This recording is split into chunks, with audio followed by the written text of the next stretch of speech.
person's a person, no matter how small. Hang on to that thought. The Ranking of Kings is an anime whose style looks like The Little Prince and Speed Racer had a torrid affair. That holds true as long as you put George R.R. Martin watching from the closet. In short, the anime is more than it seems, and to explain how, we're going to need to compare it to, believe it or not, Horton Hears A Who and Greek tragedy.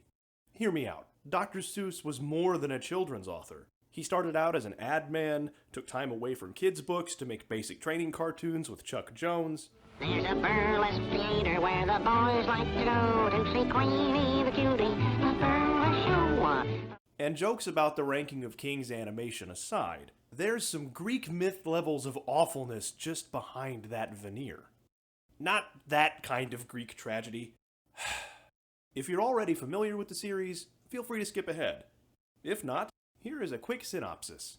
Boji, the crown prince of the kingdom, inspires neither respect or warm fuzzies in his people. His father, King Boss, scraped together this kingdom through his quite literal giant strength, and Boji, despite being of giant lineage, makes Tyrion Lannister look tall.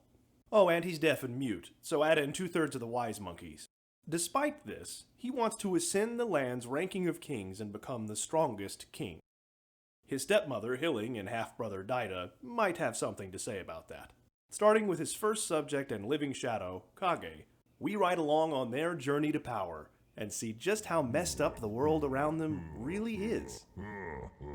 I'll admit most of the synopsis and the first episode fits the "this is childish" assumption that I had, especially the opening credits. They're just so optimistic. Makes me sick! Don't be fooled, this is setting you up for a sucker punch.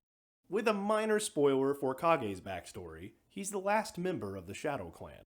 How did that happen? Why, a religious and xenophobic genocide, of course.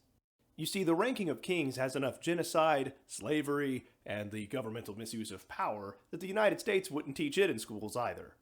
So where does the Greek enter the tragedy? Aside from the metric ton of kings in Greek mythology, let's start with the most obvious and least spoiler-y. Boji's father, the giant King Boss, became royalty through conquest. Who is he conquering? Just some gods, no big deal. So there's a parallel to the Greek gods taking down the Titans, but there's actually a lesser-known myth about the gods fighting the Gigantes. Gigantes. Giants. Whatever. Words are hard. And while Boss was fighting gods above ground, there was a family of demigods taking down a god below. The underworld in the Ranking of Kings is less shades and Hades, but it was ruled by a god named Saturn, which is suspiciously close to Saturn, the Roman name for the Titan Cronus. Which leads us to even spoilery-er stuff. Boji has a half-brother, Daida, that many people consider a better candidate for the throne, including Daida himself. So much so that he decides to have Boji killed. I could spend the rest of this video covering Greek stories like that. Medea, the Oresteia, but as a fun lesson in etymology in that same vein, tantalizing comes from the myth of Tantalus, a guy that tried to feed his own kin to the gods. I made you eat your parents. But one of the biggest similarities to Greek lore has to do with why Boji is so small and weak. It's 'cause his father went down to Georgia and made a literal deal with the devil. And unlike Johnny, he didn't win. King Boss stole the power of his firstborn as part of that deal, robbing Boji of his natural potential. Once more, I have given my son as my sacrifice. And like The Simpsons, the Greeks already did it, via the myth of Iphigenia. You likely know the Trojan War, you know, the wooden horse that's best known as a prophylactic brand, which I never understood, because the horse let the soldiers inside of the walls. Iphigenia was a casualty of all of that. Her father, Agamemnon, wanted to call his banners and go to war with Troy, but he had a problem. No wind means no sailing. Agamemnon pissed off Artemis, she stole the wind, and in order to atone, she demanded that he sacrifice his daughter, Iphigenia. Hey, in some stories, Artemis rescues her before it can happen, so it's not entirely sad. Except the part where your family values war more than your life. And this story is just one of many casualties of the Trojan War. The Iliad itself, the Odyssey, heck, Iphigenia is the inciting incident for the entire Oresteia. and all of them are filled with Murder, murder, murder, murder, murder! Hello, sir! Murder! This kind of singularity of sadness isn't far-fetched either. In the 20th century, we had World War I and the smash hit sequel World War II, and since I'm bad at segues, Dr. Seuss was involved before and after World War II. When most people think about Dr. Seuss, they think of The Cat in the Hat, the book, not this live-action nightmare fuel. That could have gone better.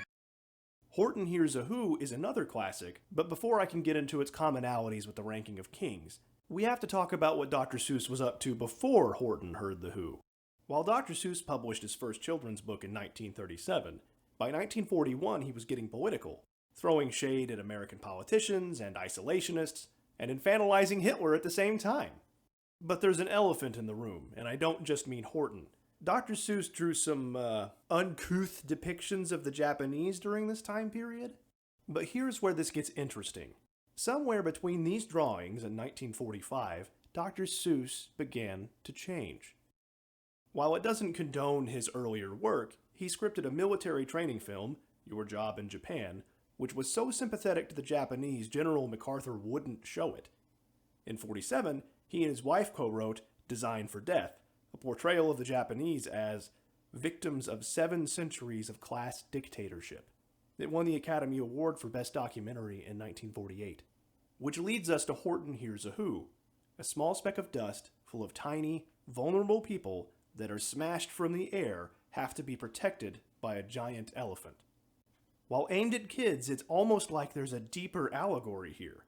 Maybe it's really about post-war Japan and the United States? Don't believe me? Eisenhower was the president at the time of publication, a Republican. The Republican icon? An elephant. Boom! Lawyered. There's plenty of debate around whether this reeks of US imperialism or not, but here's where Ranking of Kings creeps back in. As Philip Nell points out, it's actually the smallest Who letting out a mighty yop that saves the day. Sounds kind of like this guy, right?